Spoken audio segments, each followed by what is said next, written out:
Indonesia kembali diguncang kasus besar judi online internasional. Bukan cuma soal praktik ilegalnya, tapi juga karena melibatkan ratusan warga negara asing dari berbagai negara Asia Tenggara dan Cina. Sebanyak 321 WNA digerebek aparat di sebuah kantor di kawasan Hayam Wuruk, Jakarta Barat. Yang bikin heboh, sebagian besar diduga masuk ke Indonesia menggunakan fasilitas bebas visa kunjungan alias BVK. Polisi menyebut mereka bukan datang untuk liburan. Mereka diduga sudah datang dengan tujuan bekerja di jaringan judi online internasional yang terorganisir. Lalu bagaimana mereka bisa beroperasi di tengah Jakarta? Dan seberapa besar jaringan ini sebenarnya? Penggerebekan dilakukan oleh Bareskrim Polri pada Kamis, 7 Mei 2026, di sebuah kantor yang berada di Jalan Hayam Wuruk, Jakarta Barat. Dalam operasi tersebut, polisi mengamankan total 321 warga negara asing. Jumlahnya sangat besar dan berasal dari berbagai negara. Sebanyak 228 orang berasal dari Vietnam, lalu 57 orang dari Cina, 11 orang dari Laos, 13 orang dari Myanmar, 3 orang dari Malaysia, 5 orang dari Thailand, dan 3 orang dari Kamboja. Menurut Sekretaris NCB Interpol Indonesia di Fubinter Polri, Brigjen Polri Untung Widiatmoko, para WNA ini diduga masuk Indonesia menggunakan fasilitas bebas visa kunjungan atau BVK. Fasilitas ini sebenarnya diberikan untuk mendukung pariwisata dan kunjungan singkat ke Indonesia. Namun ada aturan ketat. Visa wisata BVK hanya berlaku selama 30 hari. Masalahnya, para WNA ini disebut sudah berada di Indonesia sekitar 2 bulan sebelum penggerebekan dilakukan. Artinya, status izin tinggal mereka diduga sudah melewati batas alias overstay. Polisi menegaskan, kondisi tersebut masuk dalam dugaan tindak pidana keimigrasian. Untung Widiatmoko mengatakan, kebijakan bebas visa memang seperti dua sisi mata uang. Di satu sisi membantu sektor wisata dan ekonomi. Namun di sisi lain, ada celah yang bisa dimanfaatkan jaringan kriminal lintas negara.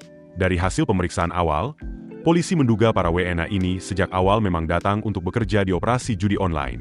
Mereka menjalankan berbagai peran penting.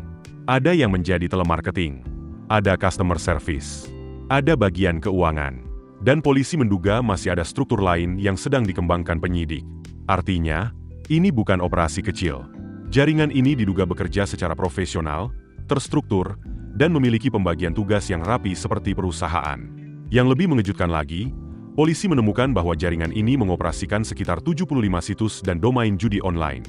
Jumlah tersebut menunjukkan skala operasi yang sangat besar. Dalam penggerebekan itu, polisi juga menyita banyak barang bukti, mulai dari paspor, ponsel, laptop, komputer pribadi, hingga brankas. Selain itu, aparat juga menyita uang tunai dalam berbagai mata uang. Nilainya mencapai sekitar 1,9 miliar rupiah. Lalu ada 53 juta lebih dong Vietnam. Dan lebih dari 10.000 dolar asing. Namun polisi belum menjelaskan secara detail asal mata uang dolar tersebut. Saat ini, sebanyak 275 orang sudah ditetapkan sebagai tersangka. Sementara sisanya masih menjalani pemeriksaan lebih lanjut. Para tersangka dijerat dengan sejumlah pasal dalam KUHP dan Undang-Undang Penyesuaian Pidana terbaru. Kasus ini menunjukkan bahwa Indonesia masih menjadi target empuk jaringan judi online internasional.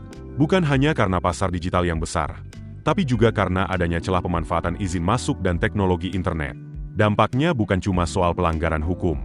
Judi online sering dikaitkan dengan pencucian uang, penipuan digital, eksploitasi pekerja, hingga kebocoran data pribadi.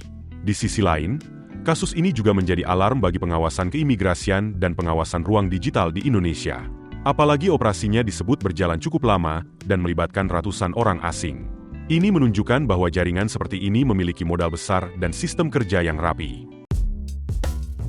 Keputusan bisnis terbaik datang dari data, bukan tebakan. Mudah berlangganan Business Insight dengan subscribe with Google.